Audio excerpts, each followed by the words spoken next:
always an adventure. Well, we're supposed to, we got up early, you know, we had an hour and a half to spare, la-di-da, make some coffee, try to get in touch with the marina. Does the boat need to be there? Does it not need to be there? Well, we have no service. We have no service because we changed countries and Google Fi canceled us finally.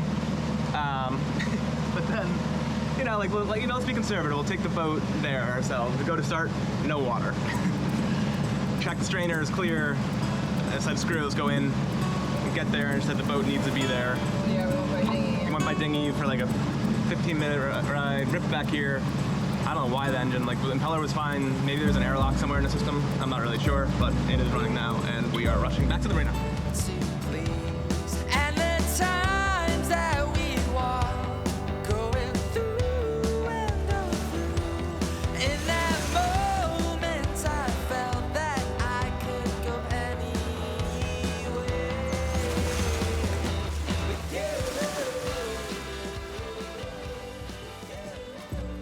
Last night we dropped the hook in Baja Golfito after an 80-mile sail from Panama. We dropped anchor just inside the mouth of the harbor because it was after dark. Costa Rica is not known to be a cruiser-friendly destination, with an arduous bureaucratic check-in process and an in-person inspection for pork of all things. It is unclear whether Calico should be anchored by the marina we were clearing in with, so we decided to move it from our anchorage to in front of the marina. You can imagine our disappointment when there was no raw water cooling from the diesel after we started the engine. No water in here. That's weird.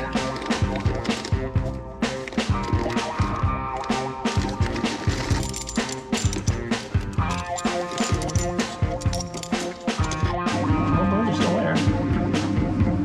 That's weird. Is this primer or something? Like, that's really bizarre. Either pump like failed, which would be weird. We didn't hear anything. Or we somehow broke prime. Seacock was closed, which was fine. I blew air through that. Strainer's clear. I decided to ensure the pump was primed by manually filling the strainer bowl. Hose the strainer up. Ah. Reading. See if we got any water.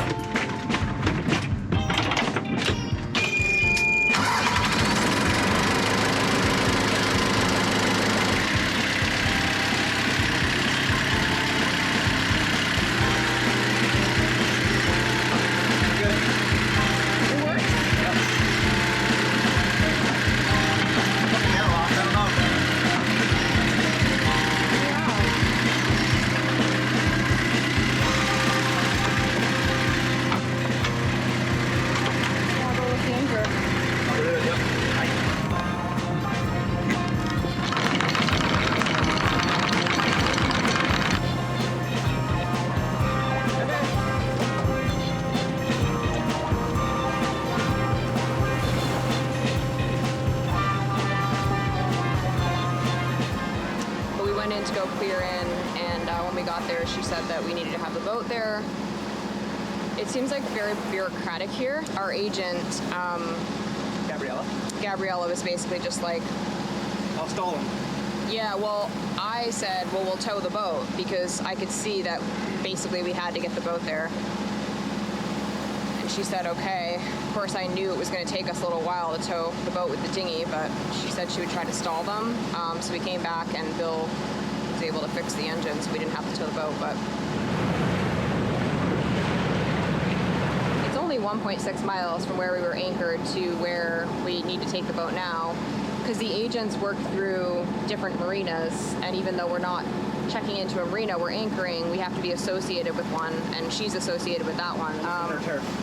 Yeah, we're almost see the sailboats. I feel like I could coast in there now if I had to. Yeah, there's no wind, of course. You don't seem too flustered by any of this. Day in the life, man. Glad we're in Costa Rica. I'm glad it's not like a pump failure. All right.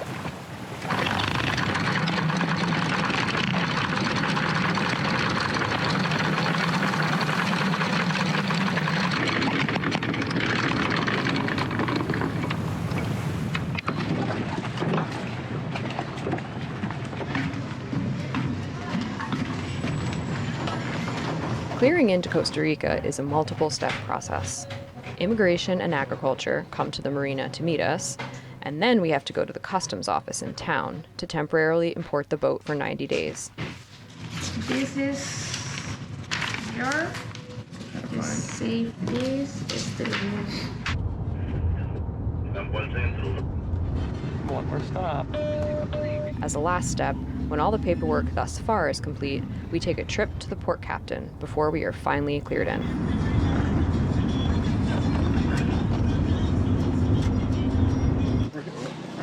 Wow! That's so cool!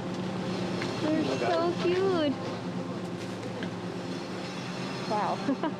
I've never seen this kind of monkey. Really? Yeah. To my astonishment, there are a group of squirrel monkeys at our stop near the immigration office. Squirrel monkeys are one of the 4 monkey species that inhabit Costa Rica, and they are by far the most scarce and rare to see. Their populations have been reduced significantly due to hunting, pet trade, and deforestation. Squirrel monkeys prefer to live near bodies of water, and unfortunately, these are the areas that tend to be cleared first when settlers arrive. It is estimated that the squirrel monkey population has been reduced from about 200,000 in the 1970s to less than 5,000 today.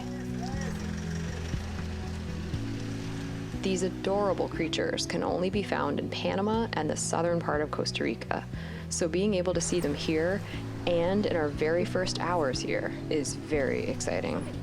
I really like animals. Hello. Hurry up and wait.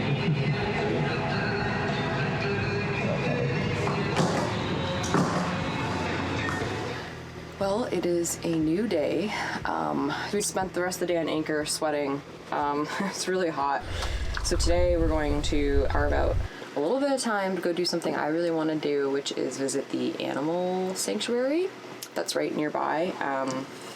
And then we'll come back and tackle more boat projects and editing. So we kind of have a quick pace that we're moving on here in Costa Rica, but we're trying to do, like, see Costa Rica and do some fun things too. So today we're going to see some animals, and I'm excited because yesterday we saw those monkeys and we went to clear in.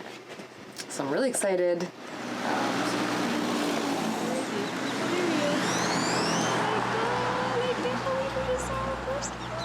To our shock and my extreme delight, we've just spotted 2 beautiful macaws on our way to the sanctuary. They're on a tropical almond tree on the side of the main road that runs through town. So we were just on our way to the refuge, just walking, and I don't know why I looked over, but I looked over and there are 2 beautiful giant parrots in this tree. And I'm just thrilled. Like, it's so fun to actually just see stuff out and about. We're like super close to the marina right now. Oh, look, you can see the other one. Look. The largest of the parrot family, this beautiful pair is using their large and powerful beaks to extract the seed at the center of the fruit. Apparently they mate for life, so this is a pair. So cool. I'm not going to say this because I still want to go to the animal refuge, but I don't even need to go.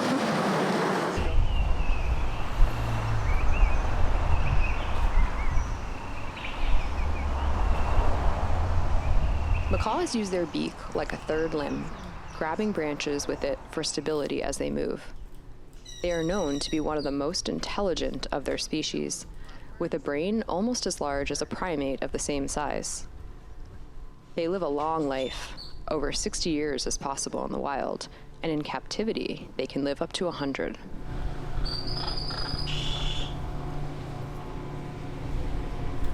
Just freaking out. We were on our way to go to an ATM, which we're trying to find right now, so we can cab to this animal refuge, and then we saw those parrots.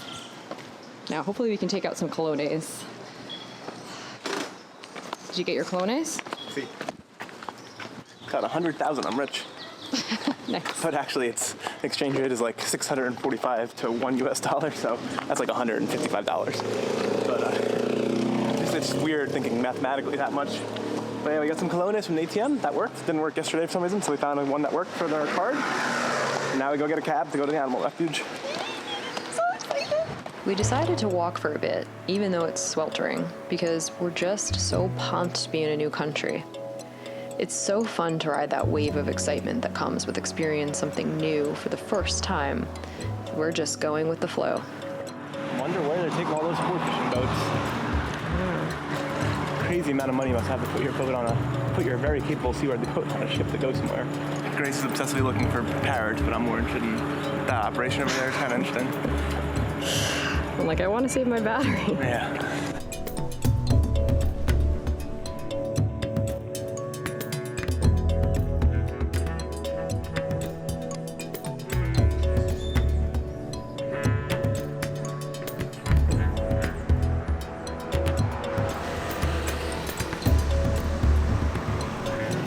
Yeah, those are range markers, and then straight down this channel, the entrance to Calico.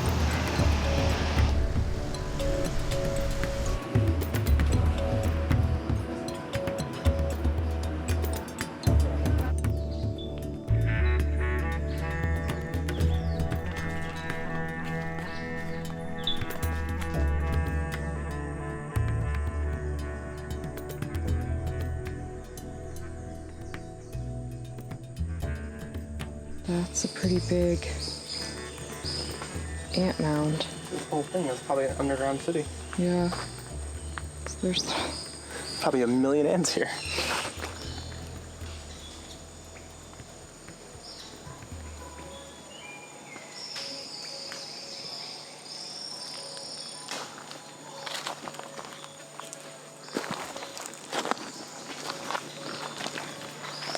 very cool.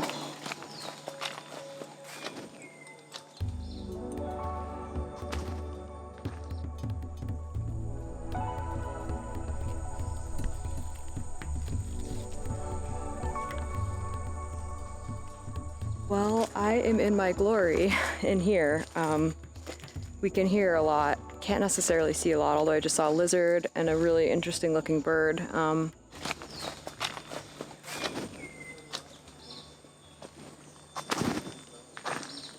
I just can't believe I'm in the Costa Rican jungle. I know this is our first brush with the jungle, but there's just so many sounds and oh, it's cool. It's really cool. The next morning, we finally caved and decided to move into the marina for full-time AC and long showers.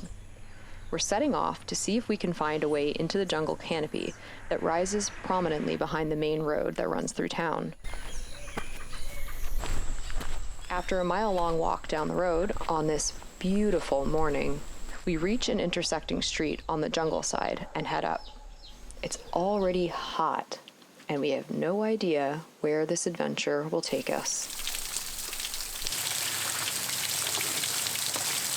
Tasty water.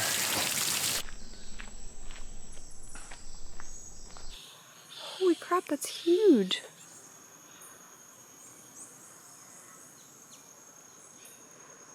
Kind of trippy.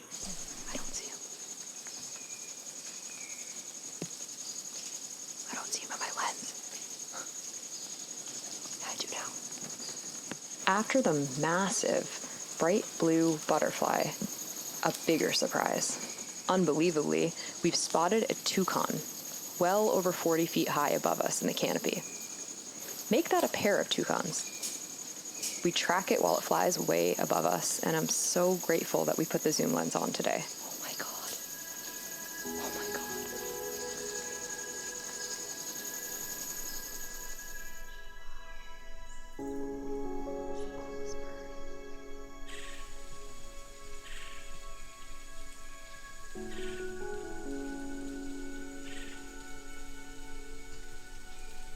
It's crazy that this much exotic wildlife is thriving right here in town. Golfito is turning out to be an amazing first taste of Costa Rica. Its jungle so dense and absolutely full of breathtakingly beautiful sights, completely new to our eyes. Oh, that is...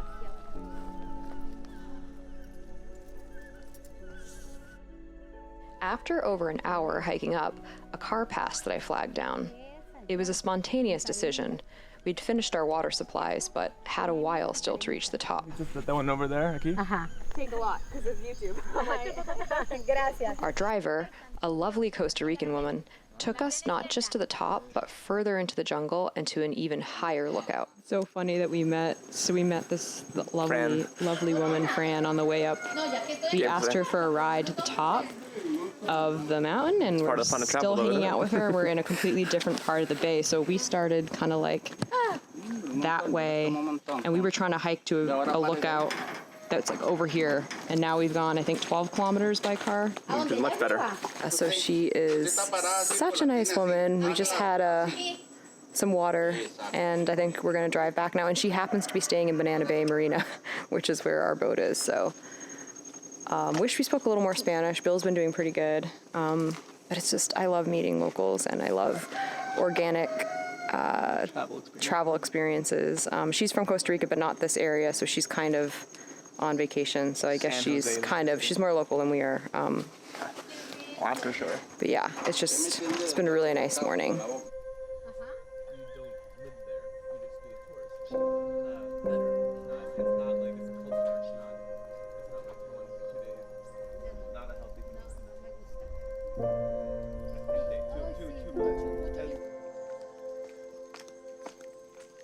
These ants are going all the way. So they're going all the way up there.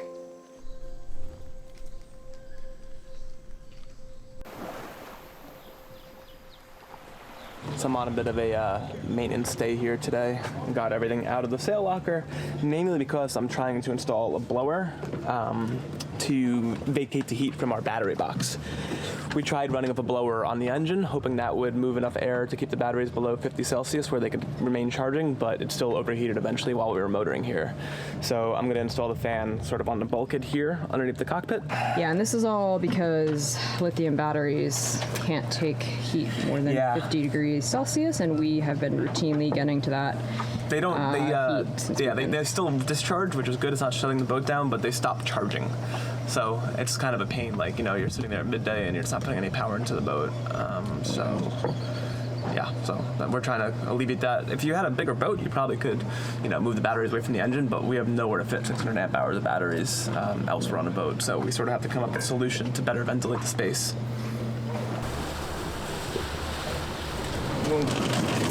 Not quite long enough.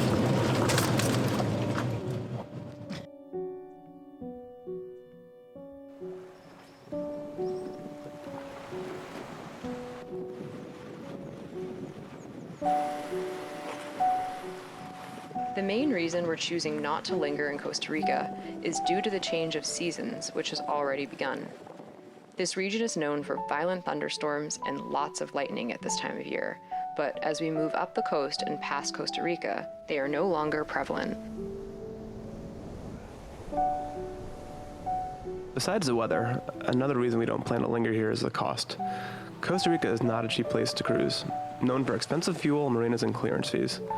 In addition, certain ports of entry, including Golfito, require the use of an agent to clear into the country. Our agent cost $350 and the clearance fee was $150 for a total of $500, just to check in, the highest we've spent anywhere to date.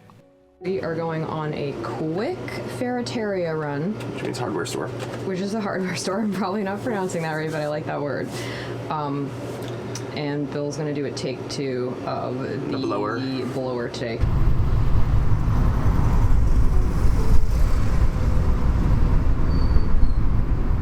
As we do, we're at a ferreteria. Monkeys to the ferreteria. Ferreteria. You're pronouncing it wrong. Which sailors obviously need a hardware. We always need hardware stores.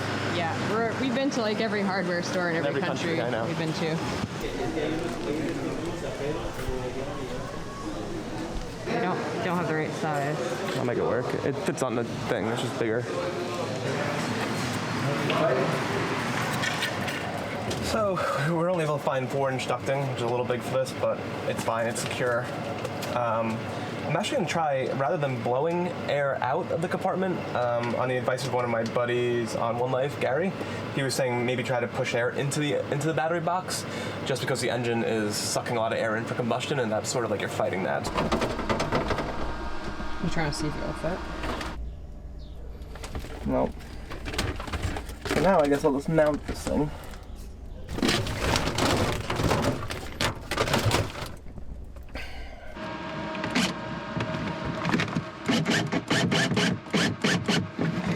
Okay, that's mounted.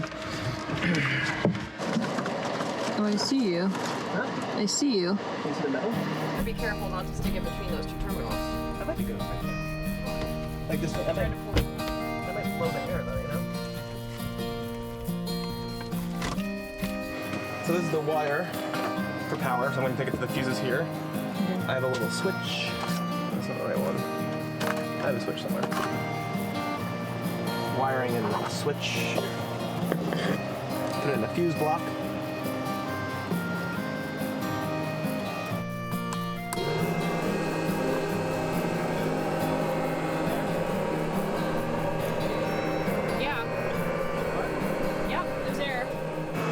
Hooked up to the air inlet for the engine, so it's probably sucking air from outside, hopefully. The old engine air intake, I don't think it's going to cause a problem because I'm just forcing air into the engine space anyway. So I just duct taped it to the new blower, and then the blower goes down into the battery box. Hopefully this will solve our overheating issues in the battery compartment. Let me know what you guys think.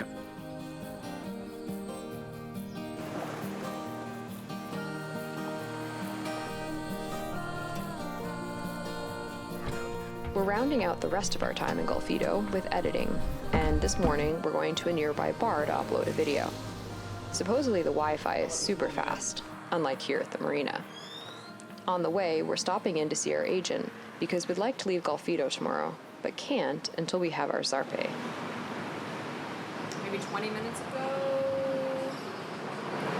You can't really just like cruise around Costa Rica.